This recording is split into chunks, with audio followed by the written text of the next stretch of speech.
What's up, you beautiful chuds, and welcome to the Let's Talk Horror channel, and welcome to the Creep Zone, where we have very honest, very unrated, unfiltered conversations about something from the world of horror. On this episode, I didn't realize until the other day that the episode that would come out before this was also another one of a deep cut 80s horror, but this one isn't necessarily the deep cut as that one was, and we're gonna get all into that one. Obviously the previous episode was Intruder. This one we're talking all about Chopping Mall. This is a movie that is definitely beloved by many horror fans out there. I mean, I'm sitting here with a Chopping Mall t-shirt. Do I know where I got it? If people ask, because I do get asked a lot. No, of course I fucking don't remember where I got it. Just Google it or something. Just take a Google lens or whatever they fucking call it. Google search image of that. I'll just hold it up. Hang on. There we go. You found it. I don't know. I don't know where you get it from, but yeah, it's a movie that is on a level of deep cut horrors, and that is something obviously I spoke a lot about on the previous episode. I'm going to carry that over to talking about it on this episode.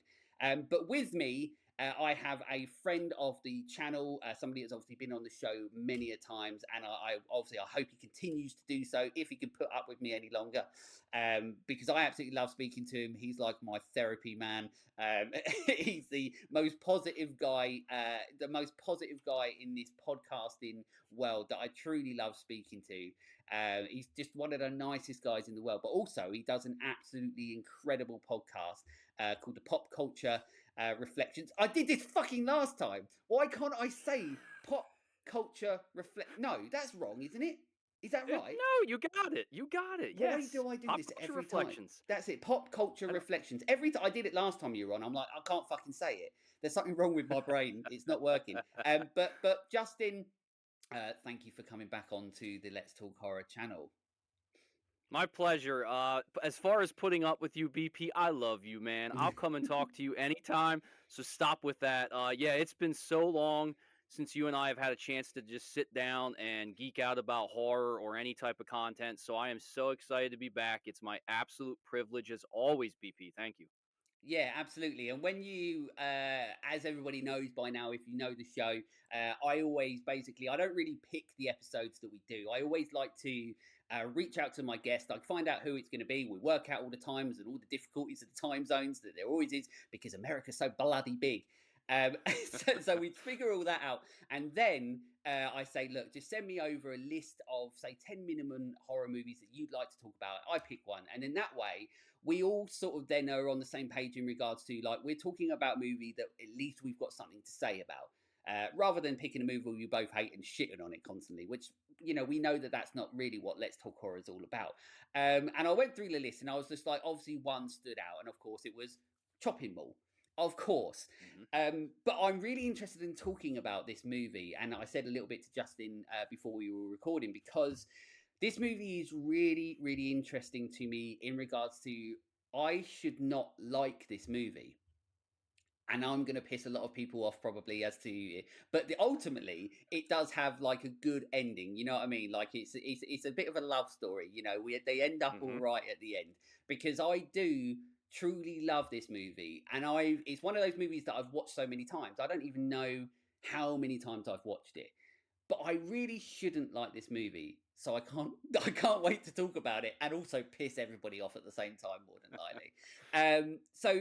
Chopping Mall was released in 1986.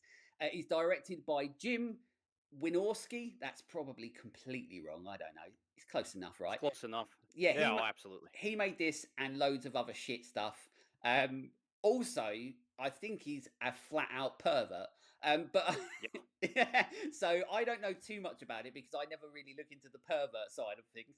But I have got a couple of things, and when I was looking for the stuff for my, the production facts and info and stuff like that, pretty much everything I saw was that he was a dirty pervert. So I'm, Yeah.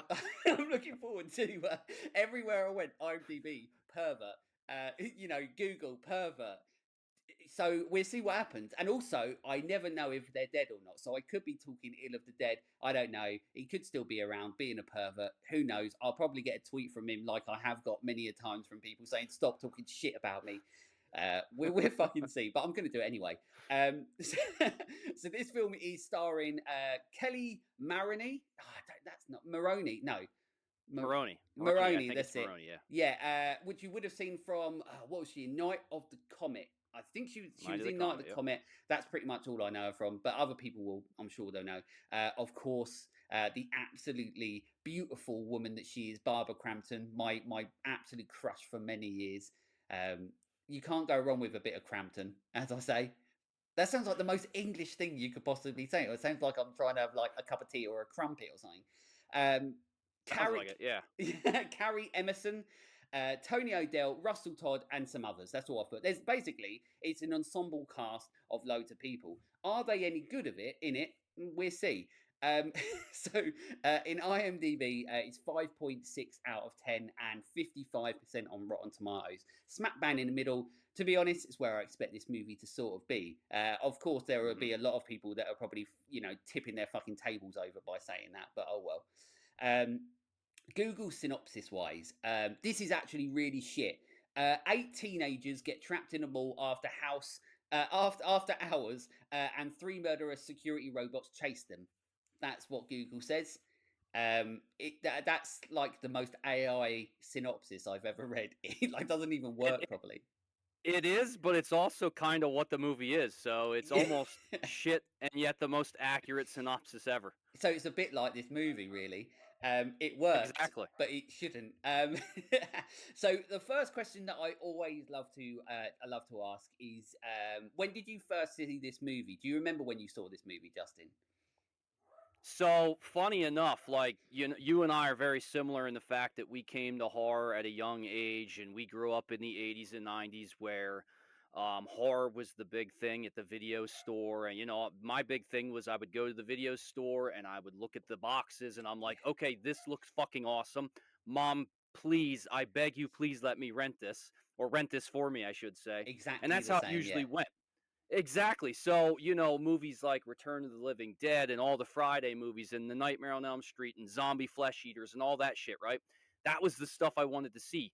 But funny enough, Chopping Mall was not one that I saw way back then. And I don't know why. It was like either off my radar or my local video store didn't have it. But it was a title I really didn't come to until much later. So, as far as the first time, I want to say, believe it or not, it was like late 2000s. So I was already an adult, um, which is weird because, don't get me wrong, BP. I think you and I probably both have this at times where there's movies from our childhood where we come to it much later, and we don't have the nostalgia that we might have for some of the stuff we watched when we grew up, but it still fits into those same themes and the tone and the look and everything. So it still resonates from my childhood, even though I didn't come to it till much later. So all those things that I love about '80s horror, it's all right here in this movie. But yeah, this was one that I came to a little bit later.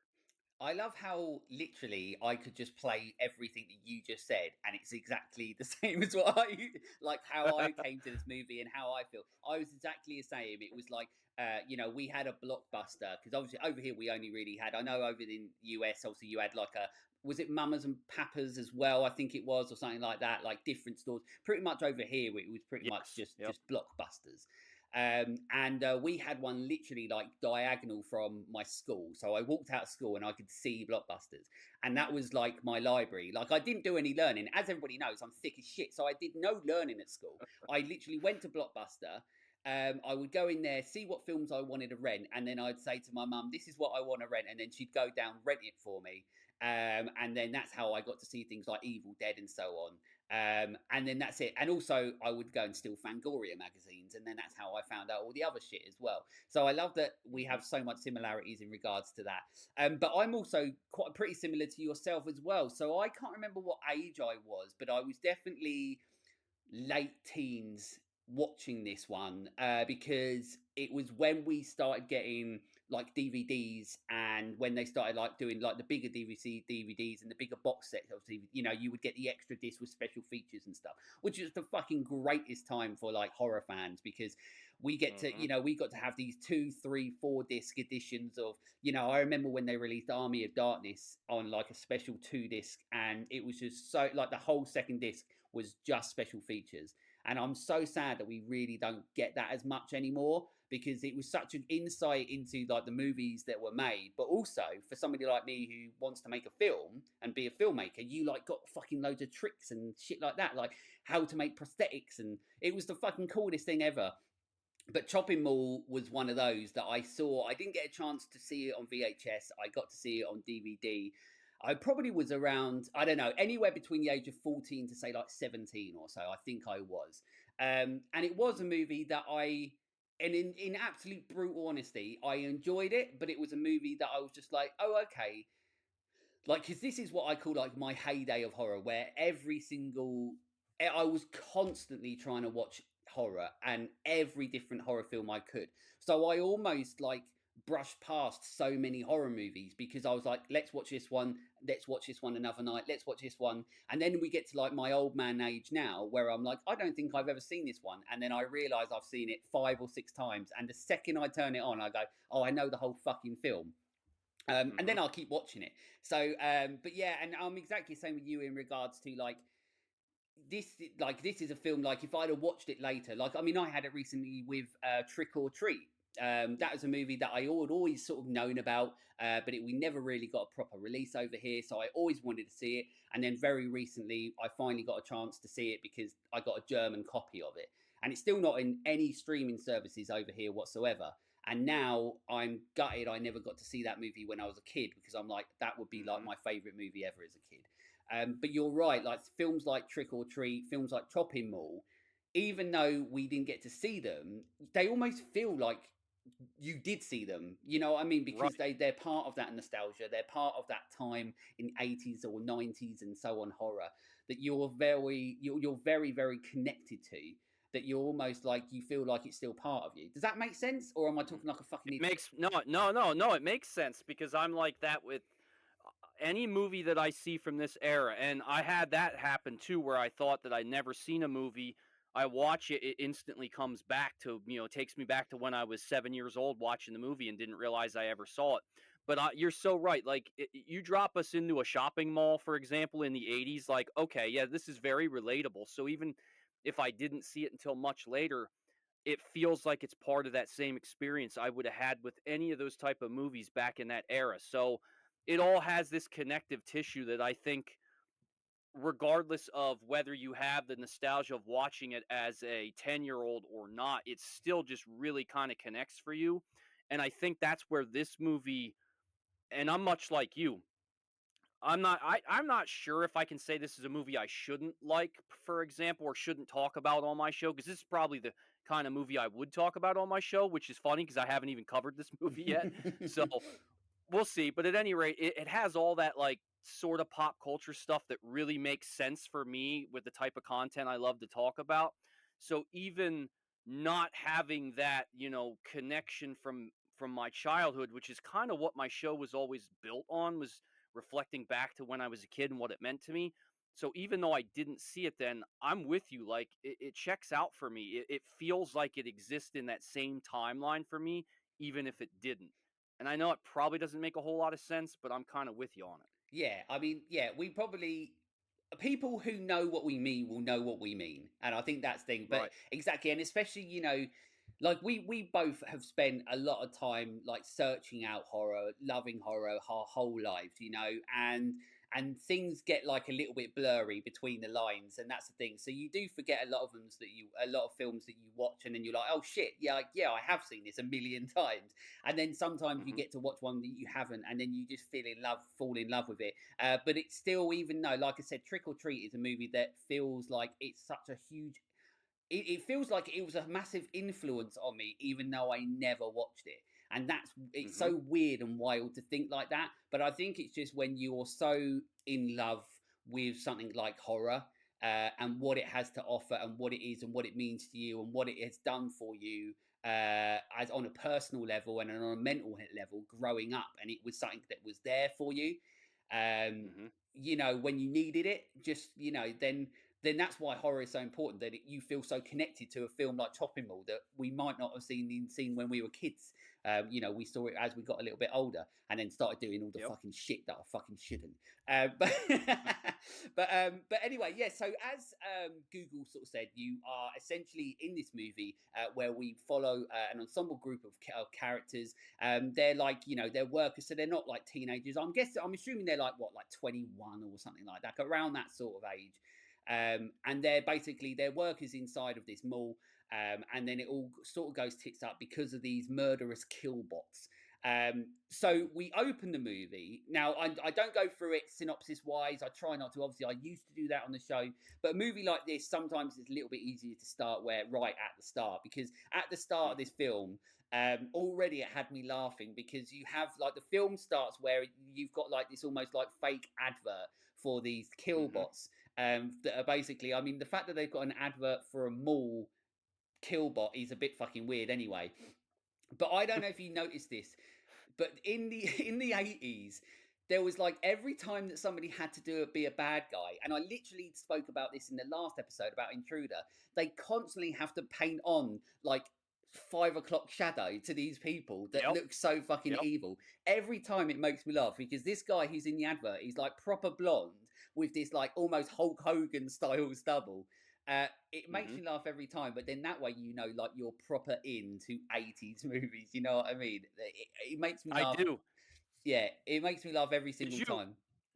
Did you happen to see too? This thing always cracks me up when I see this during that advert when the guy goes running from the killbot and he's shooting at him with the gun. He runs out of ammunition, so he ends up just throwing the gun at the robot. It cracks me up every time. Yeah, just like and this robot's like, oh, I don't give a fuck. But yeah, that leads into like basically our intro into these robots. And what I quite like about this intro is it's a little bit like we're telling you essentially all the shit that's going to go wrong in the movie because like you've Hmm. got these robots and they're talking about like what the robots can do, and already as a viewer you're like, well, this is going to go as wrong as it possibly can be. But even the people that are like there for the presentation, they're standing up one by one asking the questions and going like, why has it got this stuff? Like, it's like, why has it got their fucking guns on it or lasers and shit? Surely, like, how do they know? And then they're like, oh, if they just show their badge that they work here, everything would be absolutely fine. They'd be absolutely golden.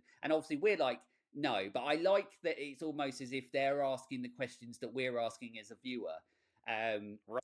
yeah, that just makes me laugh every time because then you're almost set up because then you're like, oh, okay, I sort of know what type of movie this is. Like it's not going to take Exactly. itself too seriously, which I love. Yeah, and the guy even says it's foolproof, which we know is the kiss of death. If he says it's foolproof, it's 100% not foolproof. Yeah, it's like saying, I'll be right back, you know? Exactly. So then, obviously, we are introduced to a couple characters straight away, the beautiful Barbara Crampton and Kelly. I keep on going to say Mahoney from fucking Police Academy. But so if I call her that, I apologise. But Mulroney, and then you've got the gross, disgusting, fat, gross chef um, Oh, with his like he's got food all over him, and you're like you would never want to eat. And then they're serving the guy who's like I called him the butter man because he's just like more butter, and you're like these people are fucking like disgusting. Um, but I like that scene because it also once again sets up like I like how this movie is almost establishing itself to say like don't take it so seriously because we're not. right. And I like the fact that like the language straight away in this movie where she's just like Barbara Crampton's like we're gonna have good times to the max, and I'm just like it's like the most Saved by the Bell fucking dialogue. Clearly probably written by a man. Who, Yeah. and I could be wrong. I could be completely wrong. I haven't checked it out, but I love like that sort of language that they always use in these 80s movies. It seems that it doesn't feel it's like when you watch like Goosebumps and stuff like that, like it doesn't feel like real dialect, but yet on modern day, like now we still say these things like rad and sick and stuff like that. And I'm Yeah. like, now it's just worked itself way into like modern day culture. Whereas but like back then they're like laughing at the shit. Um, Yeah, the dialogue is straight trash, but it's part of the charm of this movie. And I know the director was one of the writers, and I think it was another guy, or maybe even two other guys that were part of the script writing team, so yeah, they don't know how to write women's dialogue, but in the 80s, it doesn't matter. Exactly, and I think that's.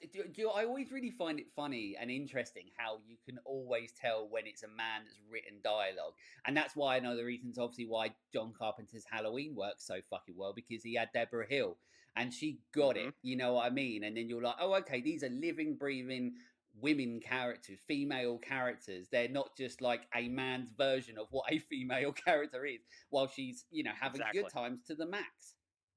Right. Um, but basically, from that point, lightning fucking happens, and that's where it fucks shit up. Basically, I think it's like a box that they've got that's powering all these killbots, and it fucks it up. So from that point onwards, this is where the killbots become the killbots. I keep calling them killbots, but they're robots. I don't know, killbots. Is that what I call them? That anyway.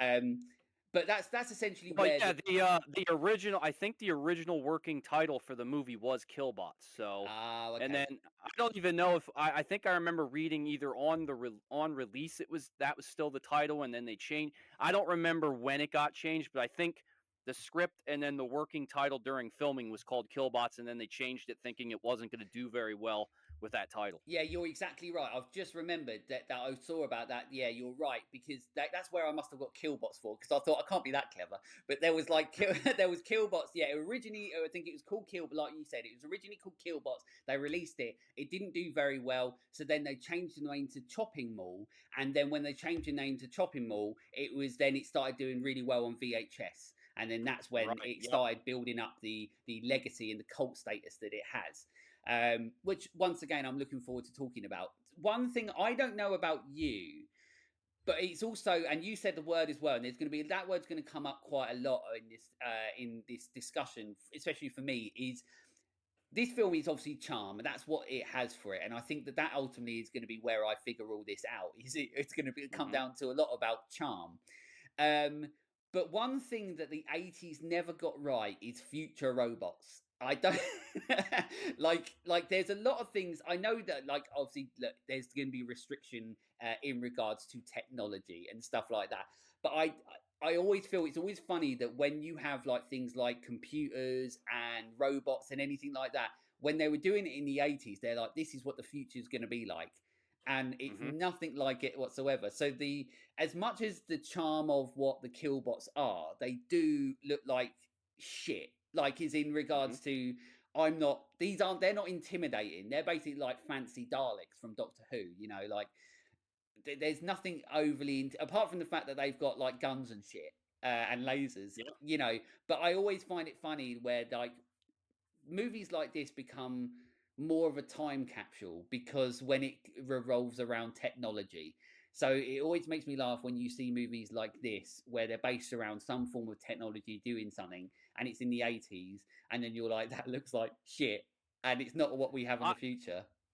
No, and I'm glad you brought it up because when you look at like the 80s, like 85, 86, right in the middle of the decade is when we got a lot of these same robot type characters in movies, whether it was, BB and Deadly Friend or Johnny Five from Short Circuit. All these robot and the Killbots obviously in this movie, but all these robots had a similar look to them and the way they moved. And you're right, it's nothing like what the future would be. Like I think the Terminator was probably a Yeah. more creative and more innovative looking robot, if you want to call it a robot or a machine going forward. But yeah, in the mid 80s with a lot of these they have that similar look. And back to what I said, it's all about the charm, and it is a time capsule. It puts you see a robot like the robots in this movie, it puts you right back to 1985, 86 every time. Yeah, exactly. And you're exactly right. It's interesting because I feel like Terminator, they cheated a little bit because they were like, well, let's just make it a skeleton, but a metal one. And then Right. it's almost Right. timeless because we're always going to have skeletons. So Exactly. unless we all just turn to liquid at some point, but we're always going to have skeletons. So they sort of cheated in a way, but then it becomes like it's timeless. You know what I mean in regards Hmm. to that. Whereas this, it's just this big sort of like chubby esque robot thing, and that's a little bit like RoboCop with "Have a nice day" and all that sort of stuff. Although RoboCop it still looks cool as fuck. Um, but yeah, so from that point onwards, it all starts going a little bit tits up in regards to like a scientist gets killed and all that sort of shit.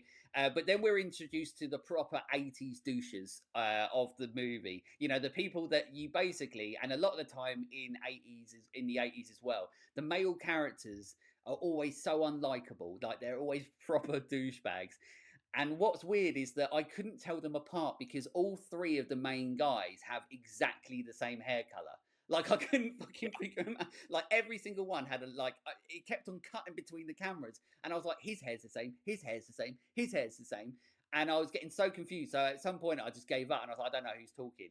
Um, but we do get You could always tell Mike apart because of him and chewing that fucking gum the entire time, though. Yeah, and the only other one is the nerd one that you sort of like. He's wearing glasses to tell them apart. But other than that, Yeah. if they stood in a lineup in a police department, they're like, I don't know who did it. Unless, as you say, Hmm. he's chewing gum, then you know, like Yeah. obnoxious gum chewing. You know, like it sets you up like this is the guy that's the bully in Saved by the Bell. Uh huh. Yeah, but also it does have one of my favourite lines that I use in real life when it is a Friday. The one of the Ah. guy turns around and goes, "Fuck the fuchsia, it's Friday," and you know, so it doesn't work so much because you know, like I'm British and stuff. It doesn't quite roll off the tongue as much as it does when they're American, but it's such a great line, but also it's just dumb but great. Like I said, and like you said as well. I think like a lot of this is all going to boil down to irrelevant of what I say about it later on, which might piss people off. I think a lot of it all comes down to the charm of what a lot of these movies from the decade of the 80s is. Some of them were like, you know, the high end, high class, you know, bigger movies, but they still had the charm of the 80s. And then some of the lesser ones, which like this one and we'll speak about, they still got that charm, even if they don't have much else. So we'll talk about that. But yeah, so yeah, we obviously, you know, we meet the guys. And then also we meet the other couple of characters, which is Linda and Rick. And you also almost think that Linda's going to be, at one point, I thought that Linda was going to end up being the final girl because she comes across as like the one that's quite handy, you know, like she fixes the Hmm. car for Rick, who also is like a cheap version of John Travolta. Like he's he looks like a cheap, like he looks like the lookalike that you send to parties as John Travolta, and he's just going around going, "Hey, you know what I mean? I'm John Travolta." That's not his voice, but that's what he does. Um, you know what I mean? And just starts Saturday Night Live in, or whatever it's called, Saturday Night Yeah. Fever in. That's it. Um, but yeah, so we meet them, and it was interesting because obviously we know what happens later on, and we talk about it. But we meet those two characters, and you think that she might, or I could be the only one, but I thought because of the way that they're like, oh, they set her up to be able to fix a car and stuff. You think they're setting her up to be a bit useful. She's no fucking use whatsoever, as we find out in the movie. She just does something dumb as fuck. Um, so this is what essentially the movie is where we're now in a point where we're sort of like establishing the characters and so on like that, but this is time where we get basically it's party time. They have this weird as fuck party. um Oh my god, weirdest fuck party I've ever seen. Obviously, in a furniture store in the mall is just perfect for the '80s. But the one thing I wanted to say about that, I always love when you watch the background of all these people trying to fuck on different pieces of furniture. There's a one point when the two of them are on the couch. I'm not sure what the fuck they are doing, but you got like asses in the air, bodies are all over the place. And my favorite part is like while all this is going on, like Allison and Ferdy are just like Netflixing and chilling on the couch behind yeah. everybody. And it's hilarious. Yeah, it's such a weird scene because it's like they literally are all absolutely like Billy Bog is fucking absolutely starkers, you know, like they are absolutely, they're all fucking and no one gives a shit. Like it's so fucking weird that I'm like only in 80s horror. And then of course it gives the, you know, obviously it being essentially a Roger Corman movie, obviously, you know, Hmm. essentially led by his wife at this point though, but and obviously being, you know, directed by a big fucking pervert. We're Yep. gonna get everything in the 80s that we get from 80s horror. And we do get the Crampton, which I'm never going to, you know, apologize for liking. It's the Crampton. Um, but also it's just a very weird scene, and but also it's like instrumental for the movie, I suppose, in that way, and for 80s horror. Hmm. Like for example, are you going to get more bums in seats if you're going to do this in 80s horror? Yeah, we don't get this Hmm. anymore, and I'm not saying that that's a bad thing. But this type of horror doesn't really sort of exist anymore. Right. Um, so yeah, so then we've got obviously, you at this point you've met all the characters. They're all banging. Even the other two, like what are they called, Linda and Rick? They're off somewhere else fucking as well. So everybody's doing it. Yeah. And Yeah. then we start getting some more deaths. So the guy that's what's his name? The one that bloody oh, first of all, we get introduced to someone that I always forget who's in this movie that always Yep. brings me joy every single time. The iconic, the legendary Dick Miller. Um, Hmm. a guy that every time he's in a movie, I'm so excited by the fact that Dick Miller's in the movie because he's just one of those. He's just always been a great character actor that you know what you're going to get, but it doesn't like nowadays. What's funny is that I moan about actors because I know what I'm going to get, but that's because most of the time they're shit. Like say Hmm. Orlando Bloom, don't give a shit. Because the people like him. I'm not going to watch an Orlando Bloom movie. But if Dick Miller, obviously, R.I.P. rest his soul. Hmm. Every time Dick Miller turned up in a movie, he's the same character as he is in every other movie, essentially. But Yeah, and he's always fucking brilliant. yeah, exactly, and that's it. And I love the fact, obviously, in Gremlins, he always has like a bit of a bigger role in Gremlins 1 and so on, pops up in Gremlins 2. Of course, Demon Knight, he has a bigger role in Hmm. Demon Knight as well. But as you say, every single time Dick Miller's in it, he's great. But unfortunately, we all know what's going to happen to Dick Miller if you put him in a movie like this, and he's Of just course. going to Of die. course. So it's one of those things where you're like, "It's Dick Miller," and then you're like, "Ah, now it's sad because Dick Miller's no longer in this movie." I was hoping it was going to be like one of those things where like he survives, but right at the end he'll pop up with a mop and be like, "Oh, hi everyone," you know what I mean? But it doesn't. Right. It doesn't happen. It's so sad. Um, but then douchebag chewing gum man Mike dies. He gets a flappy neck. Um, Hmm. it don't look great, but it don't look awful. Um, but it's also, I think, at this point, from this point, at this point before point, all the deaths so far have been pretty shit. Like they're not great. Yep. And then it's sort of what happens next leads you into like a full sense of security in regards to the deaths, because it's from this point onwards where you get like the deaths, you're like, oh fuck, like I didn't, like they get a little bit dark and a little bit fucked up and a little bit like, oh, I didn't see that coming, because all we've had before was like a killbot electrocuting somebody's neck or whatever. He's done we don't actually see what he does to douchebag chewing gum man, Mike. Right. We don't actually see it; we just see the aftermath of it. But the next death that we get is the probably obviously the best death in the thing, and like it's just so fucking cool because it comes out of nowhere. Is the head explosion death? Oh, it's really fucking good too. Yeah, I love it. It's so good because because of, like I said, because of everything that's come before it, that's not great, and you're like, oh, am I just watching a movie from the 80s where the deaths aren't great and they didn't have the budget to Hmm. do it and stuff, and then suddenly you're just hit with this full framed head explosion, and you're like, Yes. this is so fucking cool, and it looks, and then straight away from that point onwards, I feel like the film almost kicks off from that point. Like, even though we've met Hmm. the characters, even though we've had deaths and so on like that, I feel like from that point onwards, that's when I feel myself, I'm more invested in the movie from that point onwards, because then at that point you're like, oh, they are trying, like. So Oh yeah. yeah, yeah, yeah. No, the sense of danger is amplified at that scene, and like you said, it's funny. It's almost like they took the entire budget and put it into that scene, and maybe a later one too that's pretty incredible. But what a kill scene! And yes, all of a sudden the stakes are real, the danger is real, and we're ready to go, and this movie takes off from here. Yeah, and from this point onwards, this is, like I said, the movie starts getting. I think it's like it works at a better pace. Um, but yeah, you got like so. Yeah, so then her head explodes, and then the killbots at this point are going mental. Like they're fucking out of it. Like they're just out to kill people now because they're like these people are in the mall. They shouldn't be in the mall, but also they're malfunctioned because of shitty lightning effects, Mhm. which do look shit in this movie. Um, Yes, they do. but what's interesting as well about that is that this came out in 1980. What did I say? Six, I think it was.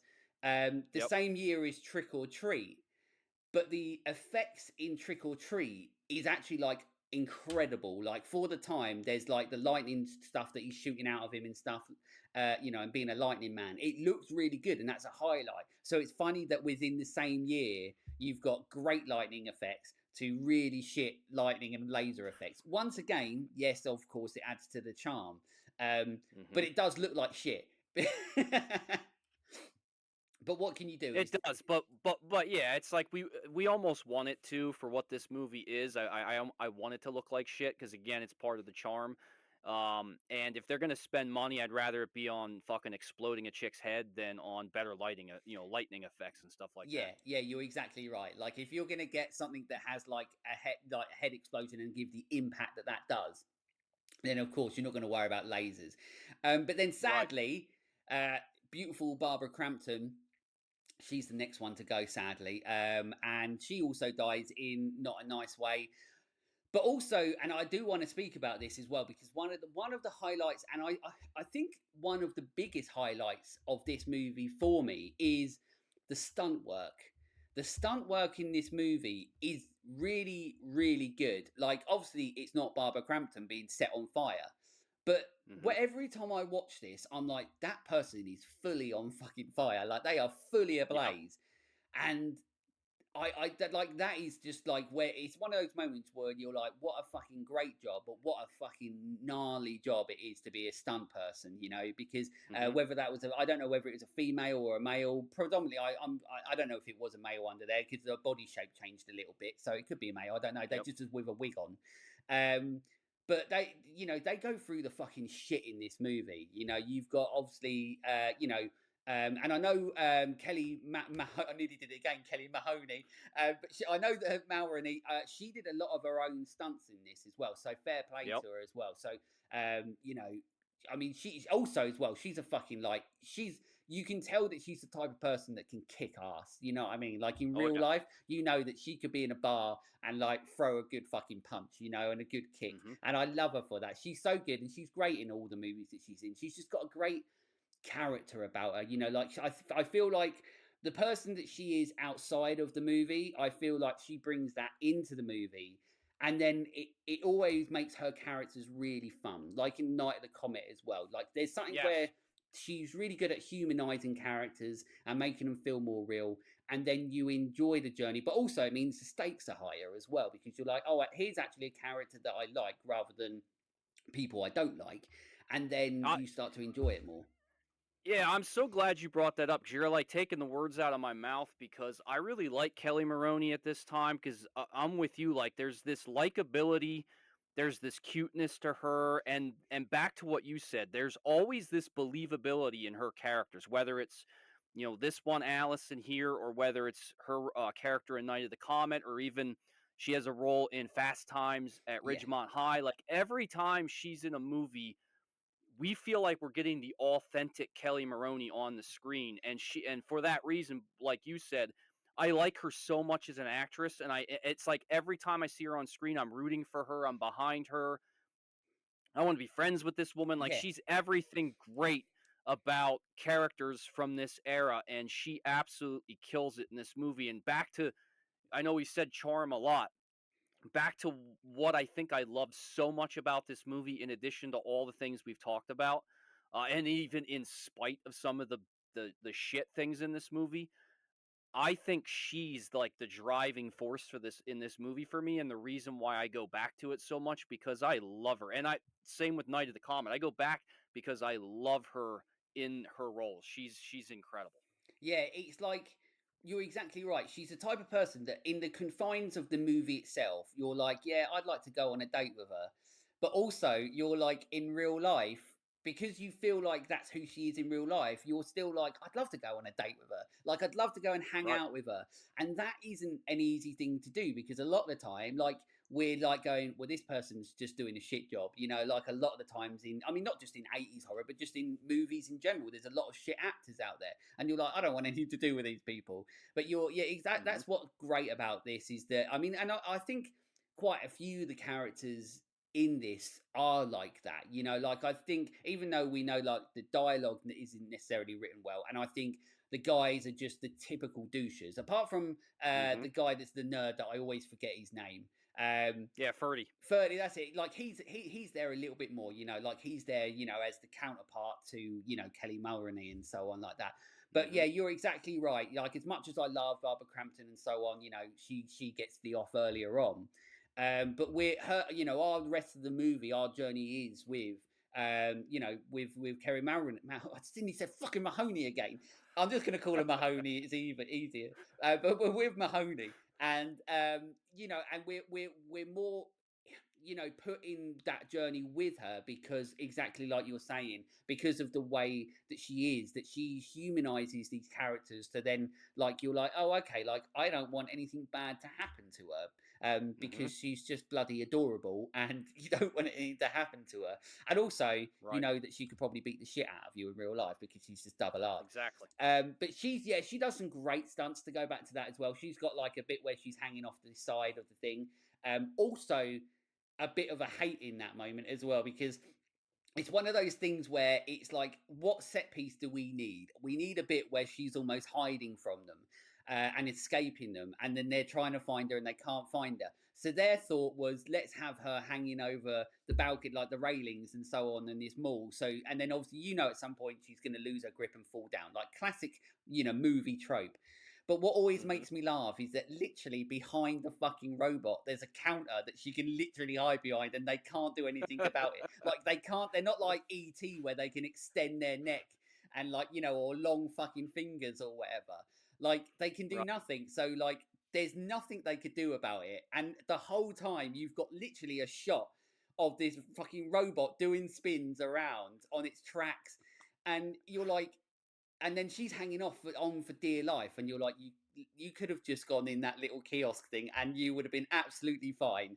So Exactly. it's just one of those things that I absolutely love where you're like, basically they don't give a shit, like they don't give a shit about the realism side of it because of course they're making Right. movies about robots and stuff. um but it's one of those things that I love and I hate because you're like, it doesn't make any sense, but I also love it because you don't give a shit that there's such an easy solution, but you're just doing it because you've got to go to the next point in the movie. Mhm. And that makes me laugh every fucking time because you're like, she could have just hidden there and been absolutely fine rather than risk falling off, I don't know, like 50 feet or whatever. Right. Exactly. um, but obviously, at this point as well, you get a moment where you think the nerd guy is dead. But we'll see what happens there because potentially he might not be. But Malroney is essentially now it's her job essentially to kill these bots, which basically she ends up doing with paint and shit. So, Yes. Love it. exactly, like who thinks some paint and whatever all the other stuff is like some, I don't know what it is, whether it's like alcohol liquid or something like that, I don't know. But yeah, they end up basically she ends up blowing up the last one and being an absolute fucking badass. It's so great, and they actually set it up a little bit earlier when they're in the one shop where they're getting like cans of paint thinner or whatever it is, and then Allison finds like a road flare or something like that, and she shoves it down her shirt for later, right? And we don't think a whole lot of it, but then as we get late in the film, and she takes the fall from the balcony or whatever, so she hurts her leg, but she kind of gets herself away from the killer bot, and she finds herself at the paint store at some point. And I just love that she goes into well, first she has to put like her I shirt was over gonna her say elbows and that, yeah, like smash the window. I love She that has to as well. smash the window, which is so cool. Yeah, it's so badass. She gets into the paint store. She starts opening all these cans of paint and throwing them, which looks really freaking cool. And then when I said about spending a bit of money, when they get that robot into the paint shop and she throws the flare and blows it up, it looks pretty fucking cool. Yeah, With that paint shop going up in flames and taking the robot with it. So I really love.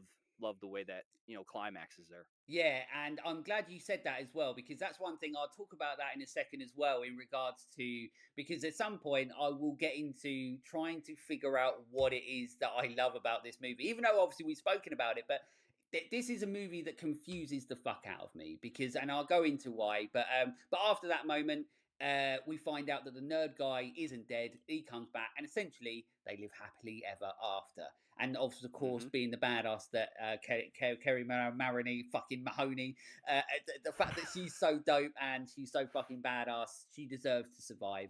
And yeah, and that's the movie. But there's some things that, so I love, and basically it makes me miss movies like this, because of course this is like a time capsule movie, but I love, like, malls are such fucking cool settings for movies, because Hmm. aesthetically they look cool and stuff, but it's just like, it's weird that you have such a vast, like, area to be in, but yet for some reason it still feels claustrophobic, because you can't, Yes. you know that you still can't escape, but there's like only so far, only so many places you can be and you can start hide.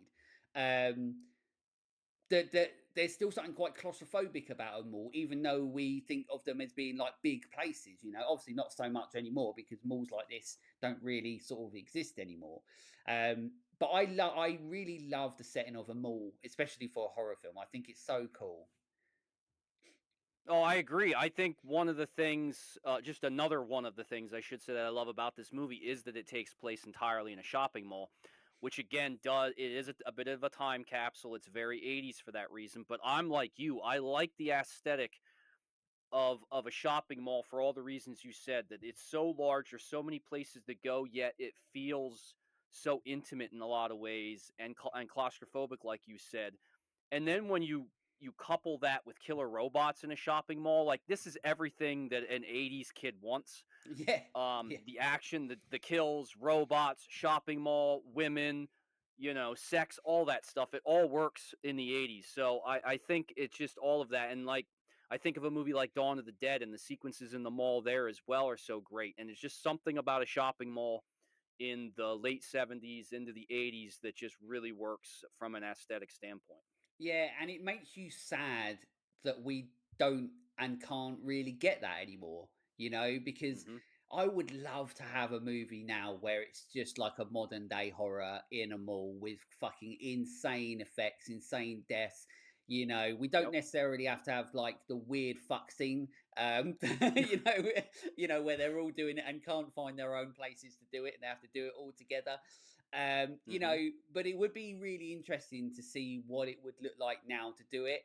But I mean, they sometimes do it, but then it also is really bad, because they did that one that was like Black Friday, that had like Bruce Campbell and Devon Sawyer in it, and it wasn't great. But that was just, Hmm. it wasn't like a mall, that was more like a supermarket sort of place. And of course, Intruder back then in the 80s was a supermarket, and it worked. But in regards to just a mall setting, it's like one of those things that makes it more of a time capsule, where you're like, I get to go back into this movie, and watch this movie, and then go, this is what it used to be like back then. Um, and I sort of, I'm gutted that we can't get that, because yeah, it's just such a cool setting, and also on budgetary reasons. Of course, it's going to cost money to film in there, but also it is one location, so you're not having to go to a Hmm. zillion different locations. So, but it's just knowing that it's not a matter really of like they don't do it because they don't want to. It's like a matter of they can't do it because they sort of can't do it. They don't do it because they can't do it. It's not really like it Right. used to be with malls and the retail high street as it is now. Everybody shops online and not in malls. So Hmm. so Yep. yeah, it's a lot Exactly. different. So yeah, so Chopping Mall is a weird one for me, because there's a few other bits as well. Like, so this sort of leads into sort of the way that I'm thinking about Chopping Mall, and the reason that I this film to me is like a lot of movies in the 80s, that I don't understand why I like them. And I don't mean that in a horrible way or a disrespect towards the movie in a way. And I'm saying that in from my perspective as the way that I look at movies. So anybody that knows the shows, that knows the channel, knows the podcast, you know that obviously outside of all this, acting, filmmaking, that's what I want to do. So I've said it a million times and I'm not going to go into it, but the way that I watch movies is like a very good thing if I want to learn about filmmaking, the way that my brain does stuff. But it's not necessarily great if I want to just watch a movie and zone out, because watching a movie is almost like homework for me. You know, like I'm literally sitting there and I'm going, what do I like about this? What do I like about that? What I don't like about it? You know, and I destructure everything from like the way the movie looks to the way the movie sounds to the performances to the directing, the cinematography, the lighting. Like my brain is like a beautiful mind, but just for like fucking movies. So like, and I'm just I'm basically Russell Crowe, and but I sit there and I do that with every movie. As I said, sometimes it's like with great power comes great responsibility. That's the way I look at it, and so I do that with every movie, and this is why a movie like Chopping Mall I shouldn't like. And what I mean by that is that, and I'm going to be really honest with everyone about this because then people are going to hate it. So the music in it is so 80s, but I just don't necessarily like it because it doesn't. It's like a part and part. It works for the movie, but it also is the type of 80s music that I don't necessarily like. There's something about it that really irks me because it sounds really cheap. And of Mhm. course, the movie is a cheap movie in regards to like a lot of other movies. I mean, I think this movie was like $800,000 to make, and I think Nightmare on Elm Street was like 1.1 million. So there's not like a lot between that, but the vast difference between the creativity of those movies is what is the vast difference. So that's why this movie is really interesting to me because on paper, I don't really like the music. I think the movie looks almost TV movie esque. Like there's nothing where you're like, this shot is absolutely beautiful. Apart from what you mentioned earlier, which is the explosion and the fire, but it's also very difficult to make fire look shit. If you make fire look shit, don't make movies. But Right. but that shot at the end. But other than that, like everything is almost like, well, this is the scene, so let's just film this scene. If it's a conversation, we're just filming that conversation. We're not doing anything exciting in regards to a lot of the deaths, apart from the head explosion and then obviously Barbara Crampton's death. But a lot of it is very much point and shoot. So there's not anything Mhm. where I'm like on a cinematic level, against something like Halloween. Halloween being one of the most beautiful movies ever made, but yet they also had a very low budget. But it becomes about people understanding the technical aspect of filmmaking and how to make a shot more effective to make you feel the way that you're supposed to feel. And a lot of these movies in the 80s, like Chopping Mall, they didn't really have that. They were just very much like they were part of this horror boom where horror was everywhere. They wanted to make as much horror as possible. So they got somebody to make a movie. It didn't matter who they were. It just meant that it was putting it out there. But it meant that it was a time where we didn't like, if you look at the IMDb of a lot of these directors who made movies like Chopping Mall, apart from being a pervert, you literally have a list of movies that you've never seen, you've never heard of, or they're just shit.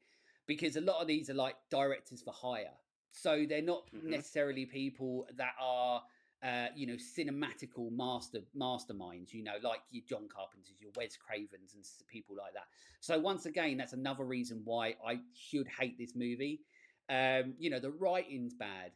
The only real like decent character really that we get out of it is obviously fucking Mahoney, whatever.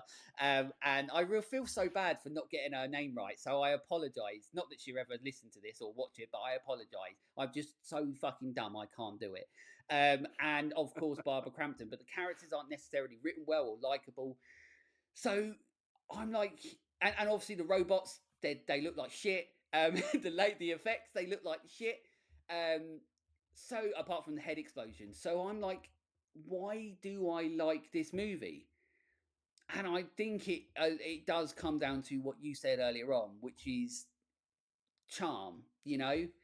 It's a weird experience for me when I watch movies like this because I watch them a lot and I shouldn't like them, but I do. Like so much so, I've got a fucking t-shirt. So it's a weird feeling when I watch movies like Chopping Mall. Um, but what do you feel? Rather than getting into, I won't get into our overall thoughts because we do that briefly in a minute. But do you Yeah, get what I mean by that, or I do. yeah? Okay, good. I do. I think this is the wrong kind of movie to sit down and dissect, to your Yeah, point, because a lot of it is very, very shit. Even the music that I kind of love because it's so bad that it fits the vibes, it is bad at the end of the day. And yeah, this movie has no substance, like you said. It's a movie for hire with the director. It's let's put this out on the cheap and it'll make a ton of money because it's a horror film in the mid '80s. Let's throw some robots in there. People will fucking eat this shit up. And is it as successful as some of the other horror films of the era? Absolutely not. But obviously, it's become a cult classic in a lot of ways. But yeah, you're absolutely right. So to look at it that way, not a great movie, not a whole lot of merit to it, but I think if you're looking at it from the perspective of a shut your mind off, sit down with your favorite beer, your favorite beverage of choice, with a pizza, with some popcorn, whatever it is, and just sit down for some fucking fun ass entertainment for an hour and a half. This thing has everything you would want. But yeah, so I'm with you. I get it. I could see it from both perspectives on if you're looking at it and dissecting it as for what the film is and how it's made and the look of it and the acting and the writing and dissecting it that way, not much to it, yeah. but a ton of entertainment. And that's the thing, and you're exactly right. Like this is popcorn horror, and there is something to be said about that because if we didn't have popcorn horror, I don't think that horror necessarily would be the success that it is because, and this is the other thing that I wanted to talk about, and this is the other thing that I'm finding. So, what I love about horror, right, is that I'm now an old man. I'm 40 years old, right, and I am still trying to learn, trying to understand everything I can about horror for myself, not for the channel or anything, because I truly love horror, and everything it's given me. And, it's one of the reasons why I wanted to be a filmmaker and I was obsessed with fucking practical effects when I was a kid. Like, I don't understand why I never got into practical effects. I think it's just because I knew I'd be so fucking dumb at doing it that I wouldn't be able to do it.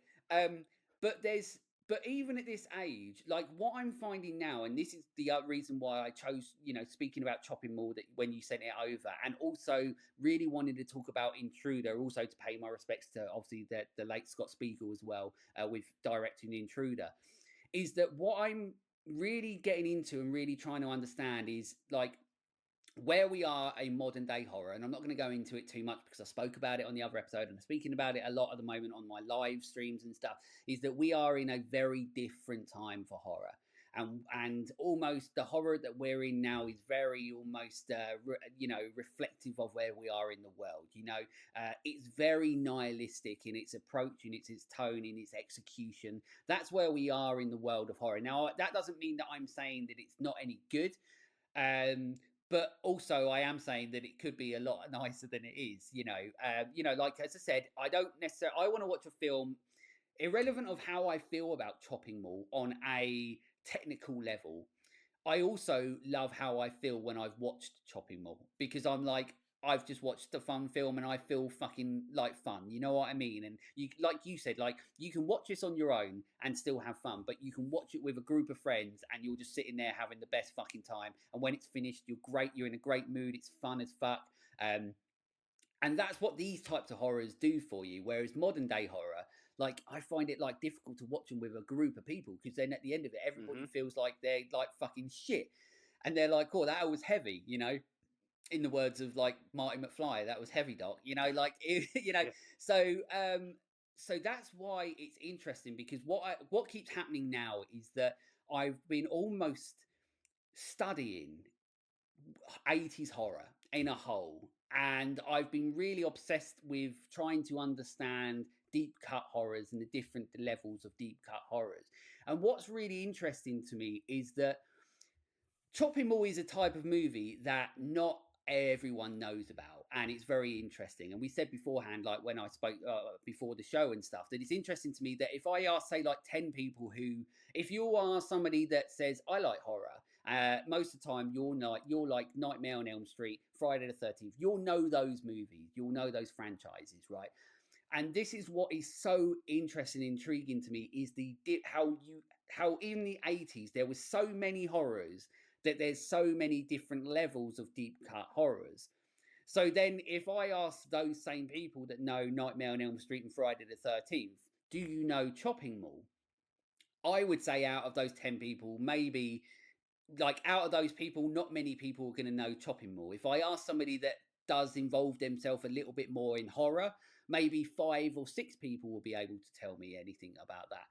But once you start going down the different levels of deep cut, where like you talk about Intruder and things like that, and Blood Rage and Nightmare Beach and things like that, and and other movies like Prom Night 2, Hello Mary Lou, they're the type of movies where you're like, they don't get spoken about. They don't get talked about.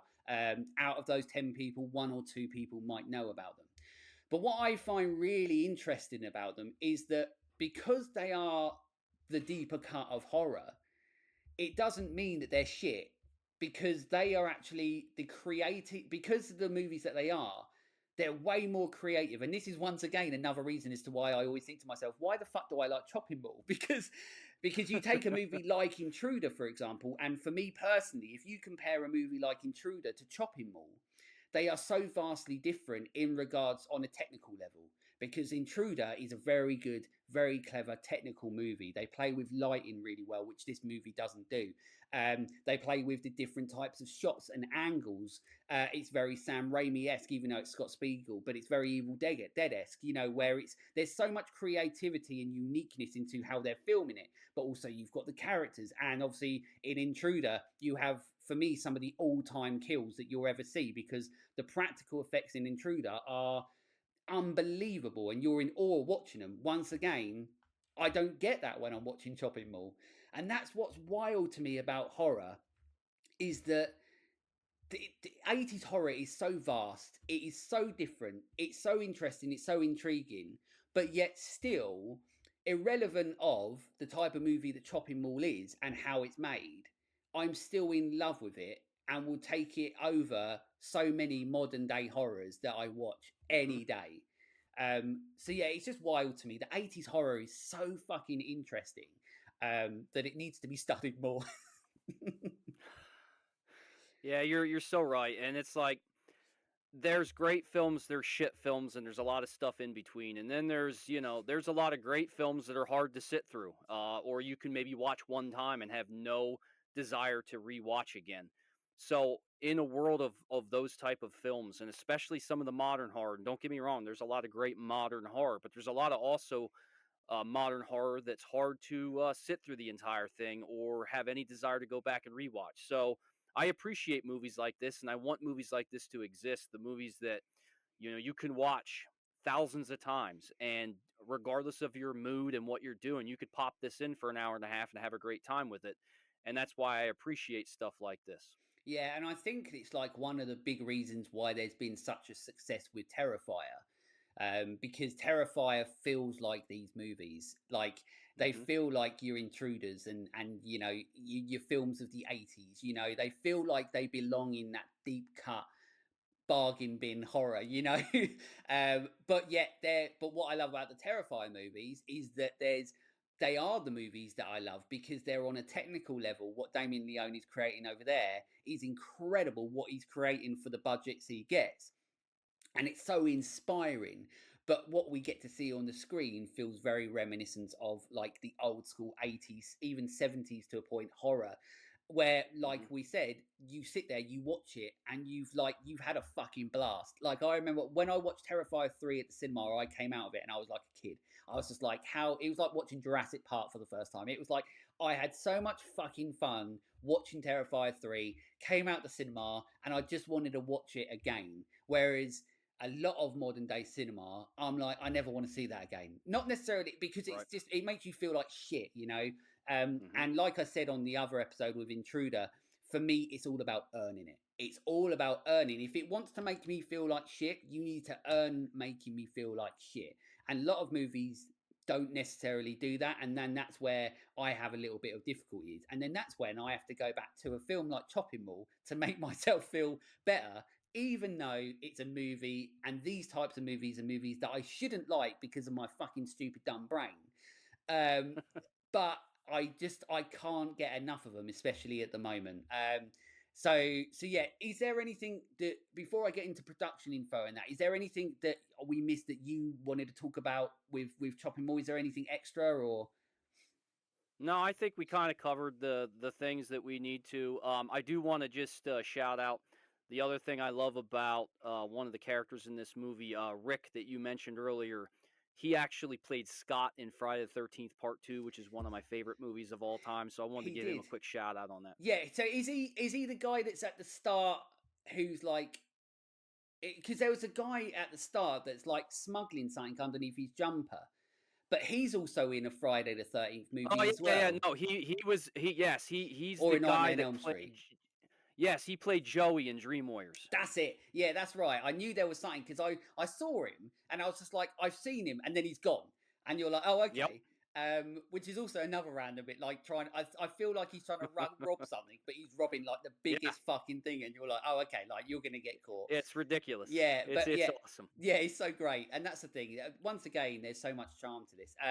Production info wise, um, so this is where we get into pervert watch essentially.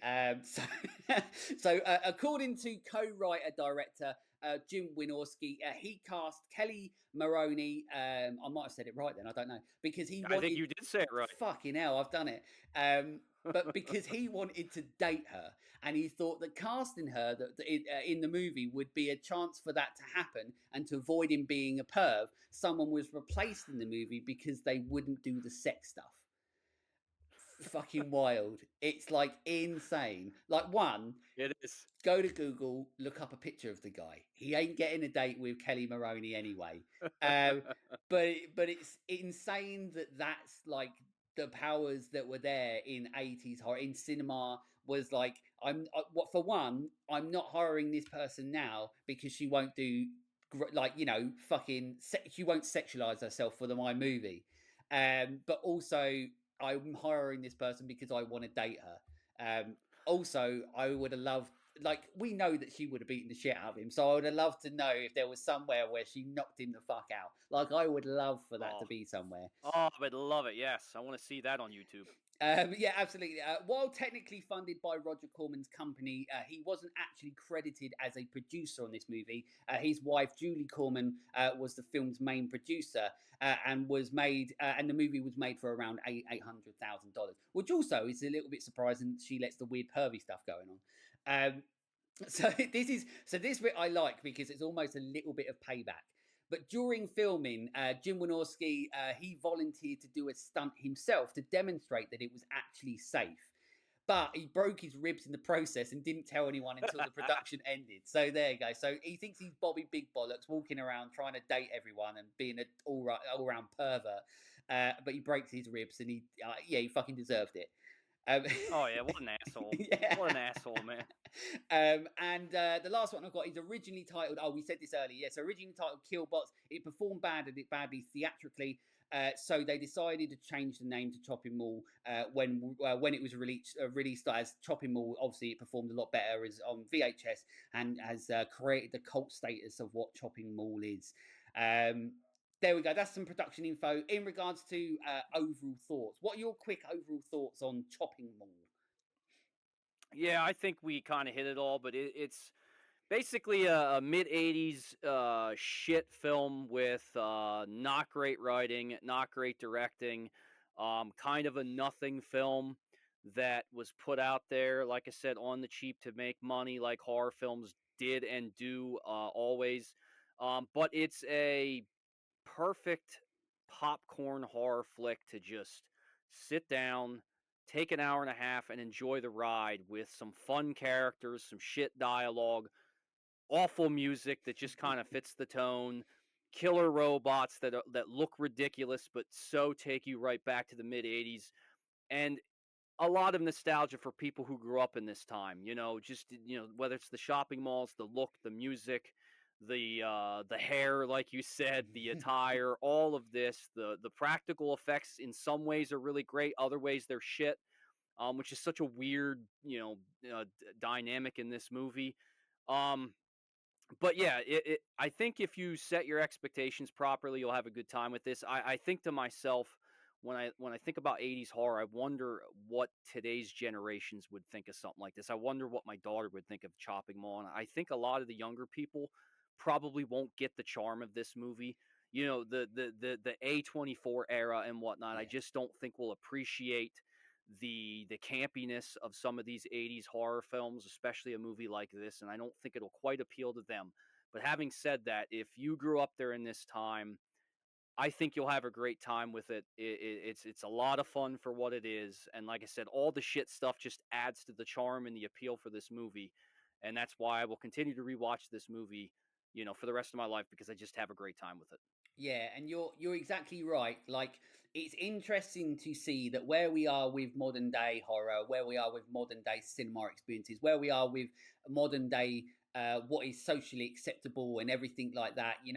Um, this I don't think this works anymore, in regards to the modern day. And the thing is, I truly hope that it does. Like, I really hope that the modern day horror viewer watches this and still goes, I really enjoy this and I love it. But it's difficult to see if they would, and I truly, that's not me saying that they won't or can't. I hope that they do. But because of the where we are with horror now, and this is what horror is, this is not, this movie Chopping Mall is not what modern day horror is, and of course, Right. it's created by a pervert, so that doesn't help either. But I'm going to get so much shit for this. But but at the same time, like, this movie, there's so much. As I said, I should hate this movie, and there is so many movies in the 80s that I should hate. I'm never gonna like. Yes, Nightmare on Elm Street. I fucking love the Nightmare on Elm Street because it is exactly what I love. Is it cheesy? Is it cheesy 80s horror with pretty bad writing? Yeah, but is it created? Has it got? Is it created by a legend of horror, Wes Craven, who basically is such an intelligent and creative director, made a character that already, before he became Freddy Krueger, was already a scary piece of shit who did horrible things, Hmm. and then becomes somebody who can do the scary. I mean, as far as I'm concerned, what Freddy Krueger can do, and the fact that he's a dream demon, he to me is on concept the most terrifying out of all the horror icons. That's always my answer. What's scarier than somebody who can go into your dreams and do anything, right?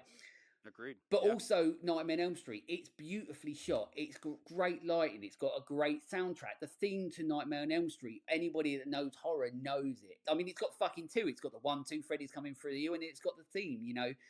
This. But then you go lower down the chain of 80s horror, and you have this that doesn't have like a theme that really you can think about. It doesn't have an iconic villain that is an icon of the horror genre, even though they're fucking robots. That with shitty lasers and stuff. It doesn't have these characters that, apart from Kelly I fucking did it again, Maroney. Apart from her, that you like fall in love with, they're just 80s written characters. Hmm. So that's why I would say to people that anybody that knows horror probably has seen this movie, right? And if you love, unless you're on like the first level of horror, if you just like horror, you probably haven't seen it. If you like horror, you've probably seen Chopping Mall. But I would say that if you haven't seen this movie, then you should see this movie because it is a time capsule of where we used to be. Basically, this movie is part of the history of horror. And that's the thing. So if you want to be somebody that ventures, like I do regularly, trying to learn more and trying to understand what horror was and why we have what we have now, or the different variations of what we have now. Like Chopping Mall is one of those movies that has a cult status, that is beloved, that has so many fans. Like, people don't make T-shirts of movies if they don't have an impact, if they don't have a place in the history of horror. Unfortunately, other deeper cuts like your Blood Rages, your Trick or Treats, we don't really get T-shirts of them, Hmm. and that's the sad thing. So that's why right now, um, on Let's Talk Horror, with these couple of podcast episodes, and what I want to be trying to do more so in the future as well, is trying to do what I can to pay a little bit of homage, shed a little bit light on these movies that are an incredibly important, integral part of the history of horror, even if they're movies like Chopping Mall, where they don't have everything that I should love about it. But do I absolutely love it? Yeah. And could I watch it again tomorrow and the day after that? Absolutely. But I don't fucking know why. But I'm gonna do it anyway. So there we go. So that's Chopping Mall. I do want to ask you your favourite death in it, but that's probably a pretty easy one, which is going to be the head explosion one. Oh yeah, by far. Yeah, It's not even close. exactly. It's just, I mean, as horrible of a death Barbara Crampton's character is, and the fucking, once again, I do want to say this once again, stunt work in this, whoever you are, I should have looked it up and I should have given you your fucking flowers for it, but you fucking killed it in this movie because the stunt work and everything in this movie is great, and that's one of the big standouts to me. But yeah, as dark as it is for Barbara Crampton getting set on fire and all that sort of stuff, the fact that we get to see a full-on head explosion on screen, full frame, it's not hiding away, it's just fucking there. That's why that's why Chopping Mall is always in, those videos and the makings ofs, and what I mean, like the history of horror documentaries and stuff. They just have that scene in it because you're like, oh shit, Hmm. I didn't expect it. It came out of blue and it's fucking rad, and I love it. So there we go. So that's essentially everything about Chopping Mall. I think we've said everything we can. I shouldn't like it, but I bloody do. Um, but now's the time for your first time. So if you don't know what this segment is, this is where I reach out to you, this horror community, or anyone in general. You send me over your first time horror movie memories, and I read it out on the show. Normally, what I do when I have a guest on my show, I ask my guests what their first time horror movie memories. But because Justin's been on the show many times now, I don't need to. So what I have been doing for any return guests is that I've been asking for a recommendation for a movie. So, and then that way you can put that out to people, and then people can go and watch it if they want to. So, what I'll do is I'll read this out, and then it gives you a little bit of time to think about a recommendation. I spring it on everyone, and they're like, "Oh fuck!" Um, so there we go. So this first time horror movie memory was sent over to me from. It was on Instagram, and it was from the Smell of Fear company, I think it is, and you can find them on Instagram at the Smell of Fear candles. They put apparently when I was a toddler, my folks had put me to bed and settled in to watch the OG Halloween, obviously one of the best. About three-quarters of the way through the film, they heard rustling behind the couch, and when they peered over, they saw my little curly blonde head in my hands, watching the movie right along with them. They pulled me from my hiding spot to join them on the couch, figuring that a tot would never remember any of this. They turned to me when the credits rolled and asked, "What did you think of that very scary movie?" And according to family law, I didn't miss a beat, but just looked at them, shrugged, and said, "That wasn't so bad." To this day, I am a horror fiend and have built a successful little side gig out of my passion, having completed projects for Shudder and Neon's film The Monkey as well. So, obviously, go and check them out at the Smell of Fear candles on Instagram. Go and support everything that they're doing over there.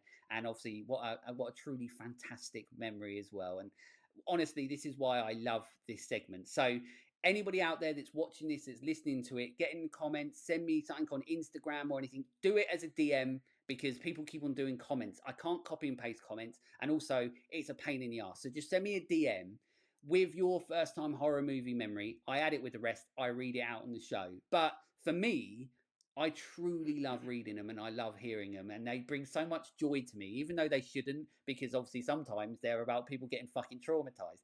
But that's the impact of horror. Like, as I always say, the reason I do this segment is because we never forget our first time horror movie memory, because horror has an impact instantly on us, whether we like it, whether we don't like it. It stays with us, and that's why horror is so important, and that's why I love it. Justin, have you got a recommendation? Yeah, I'm keeping it simple because when you spring it on me, all I have to do is kind of look at the camera down at my shirt, and I'm gonna recommend Return of the Living Dead Part Three. It's a movie that I think a lot of horror people have seen, but a horror fans I should say, but it's one that I don't think gets enough love from the horror community. Everyone loves the original. A lot of people love part two, but I think part three is incredible.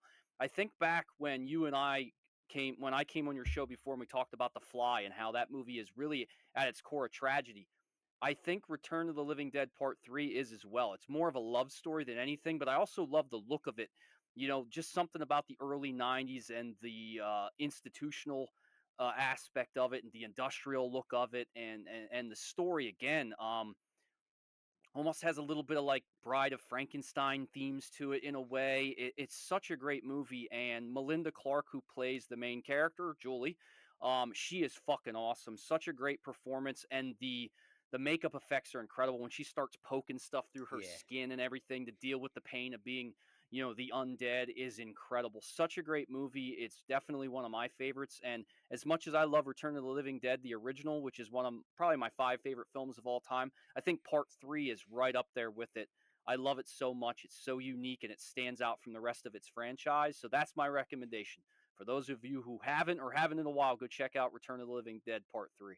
Yeah, that's a really good one because I think unfortunately what happens is that like a lot of, especially when it's horror, the sequels fall under that stigma of they're just going to be Mm-hmm. pretty bad, and then people don't necessarily take the time to watch them and so on. And obviously horror has proven that opinion correct in so many occasions. You know, there's so many bad sequels or third movies and so on. But by not doing that and not venturing down that path to see what the others have to offer, you do miss out on some true gems. And I'm with you as well. I like the fact that Return of the Living Dead 3 is like, it's so different. Like it's like a Shakespearean love story almost, you know, like, Exactly. you know, but so you have that in the mix of the fact that it's a Return of the Living Dead movie as well. Yeah, great practical effects. It's once again like almost a time capsule as well of low budget horror around the time that it came out, where horror really sort of like didn't really know what it was, and sometimes they could almost be like TV movies or stuff, you know. And so I'm with you. I absolutely agree with it. We agree with you. It's a really good recommendation. If you haven't seen it, go and watch Return of the Living Dead.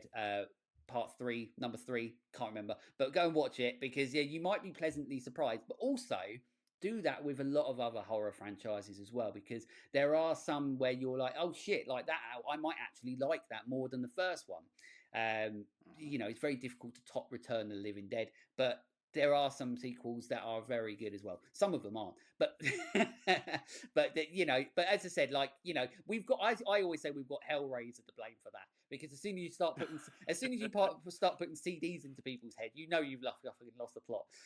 So Yep. so that's it. Hellraiser is to blame for every reason why people don't go and watch other sequels. Although I have watched all the Hellraisers and I regret it not. Um, so, so there we go. Justin, now is your time. You know, we've spoken everything we can about it. You've got a great recommendation. Please let everybody know where they can find everything that you do with Pop Culture Reflections. I read it then just to make sure I didn't fuck it up. I mean, how much more can I fuck up on this show? I can't pronounce names. I can't even say your show. Um, why people listen to this show, I don't know. It's a bit like this movie. Why do I like this movie? I don't know. Maybe people feel the same way about the show. Why the fuck do I like Let's Talk Horror? I don't know. I haven't got an answer for you. But if you do, I know why. I know why. I know why we listen because you're fucking brilliant, man. Come on. but yeah, And tell me. you're a beautiful guy. Pop Culture Reflections. You can find the show anywhere you listen to podcasts. I'm not really in the video world, at least yet at this point, but anywhere where you get podcast, you can get it. Spotify, Apple, Podbean, Amazon Music, iHeartRadio, all those type of places. And as far as on the socials, come interact with me. I'm on Instagram, Threads, Blue Sky, Facebook. I'm not on there as much, so probably Instagram if you want to interact is probably the best place to do it. That's where I'm most active, and yeah, come check it out. I'm also a very proud member of the You Run Podcast Network, so go check out my show and all the other great shows at yourunpodcast.com. There we go. Very professionally done. Way better than what I do, which is normally saying, I don't know, go and watch or listen to it if you want. It's shit. But yeah, like just what Justin does. What I love talking about Justin is that, and we have a really lot in common as well. And I also I went and watched your sort of interview that you did on another show recently as well, where you almost made me cry once again. Which is like your mission, just to completely like break me down into like the emotionless bastard that I am and bring real emotion into my life. But what I love is that we do have a lot in common, and one of the things that we do have in common is that we are people that are very passionate about the things that we are passionate about. It doesn't mean like Mhm. I don't want to speak for you, but if I have like a lane, I have a lane of going, okay, like this is something that I love, but I love it and I'm passionate about it and I want to know as much as I can about it and I want to speak to other people so I can learn as much about it as I possibly can. Like when I do my episodes, I get to learn so much from my guests and have the opportunity to have so much fun. Being passionate about something that, like I said, this episode, I consider myself talking very passionately about a movie like Chopping Mall, and I've even spent money on a T-shirt, not just for this episode. I've had it for like ages, about a movie that I shouldn't like. And spoken very honestly about it. And that's what I love about what Justin does over at Pop Culture Reflections is that he does what he does. There's so much variety to his show because he talks about so much in the world of pop culture from different years and different times, and from the world we lived in to the world we live in now. There's so much to explore with Pop Culture Reflections. I listen to it all the time. I love it. But also, you get a host like Justin, who not only is one of the nicest guys that you'll ever meet in your life, I suppose over a call on StreamYard, but but um, but but I love the fact that when I listen to you, it's like a part of me in a way where and it's like the horror community. I feel like I'm part of this horror community where we are so passionate about horror that it's almost in our blood. It's going through our veins. We have this connection where we love this genre. And although Justin talks about so much on his show, he also is somebody that truly loves horror as well. But everything that Justin talks about, he means it. He talks about it honestly, whether it's something he likes, whether it's something he doesn't like. It's just all natural. Same as with me. If I don't like it, I don't fucking like it, and I will put my foot in my mouth and call people a pervert without thinking about it, and then I'll get myself into the shit. But who gives a fuck? Because we are the truest form of ourselves. I suppose that's the way to say it, and that's why you should go and enjoy Pop Culture Reflection as well. Because if you want to once again listen to somebody that's the truest form of themselves talking about something they love, there we go. That's Justin's show. So there you go. There's a plug. Thank you. I appreciate that more than you know. And yeah, I think a lot of what you said it goes back to how I've told the story on your show, other shows, and on my show. BP, you're a big inspiration, a big influence for me. I loved what you did early on when you were doing it by yourself, and that's what I was trying to do. And I'm like, I gave up for a while, and I came back to it because of you and what you mean to me, and how you put content out there, and how you talk so passionately. And like we said before we hit record, how honest you are and how candid you are, and you don't pull punches. You talk about what you feel about something, and you also talk about how difficult it is to do this kind of stuff that we're doing here with putting this content out there. So I appreciate all that. So I think that it shows in what I do as well, because I kind of, we're very, like you said, we have so much in common. We both, it's all about built at the core of what we do. It's about our passion for what we're talking about. And for me, like you said, I'm a huge horror guy, but I'm also a big music guy. I'm a big pro wrestling guy from the 80s and 90s, movies in general. So it's all about that on my show. And I can only hope that I even do a fraction of the justice that you do on this show, man. So thank you. Well, you listen. You trust me. You know what I'm going to say about that, and that is you do it a lot better than what I do because, as we know, No, sir. I'm a piece of shit. But but obviously, look, we love doing this, and we love doing this for ourselves. As I say all the time, doing this is like therapy to me. I'm having a very shit time at the moment, and the fact that we get to do this and have this conversation, and I get to put this conversation out there to the world, and hope that you are out there enjoying it. I truly hope you do. That means the world to me. But you are always, and I keep saying this on the episodes, but you are always the biggest the reason that we have any success is because of you. Like we could just sit here every single week and have a conversation, but any success, the episodes, the show, the channels, whatever we do, it only has any success because of you. So any success that we've had so far means the world to us, and we truly love all of you that are on this journey with us. But of course, it's all about evolving. It's all about reaching new audiences if we can and if we get a chance to, and that's all down to you. So all I will say is that I do obviously keep getting asked as well, but Patreon at some point, yes, it will come back. But it's just about when and how and when, when I can do that. Because you've got to work through everything that you have in life and also everything you're doing on the channel itself. I've got to feel confident enough in knowing that what I'm putting out is worth it, and I hope that you all think that it is, to do the Patreon and stuff. So there's a lot of stuff that I want to do. There's been a lot of stuff that I wanted to do as well. Also, when this episode comes out, I would have now been doing Let's Talk Horror for 5 years, which is fucking wild.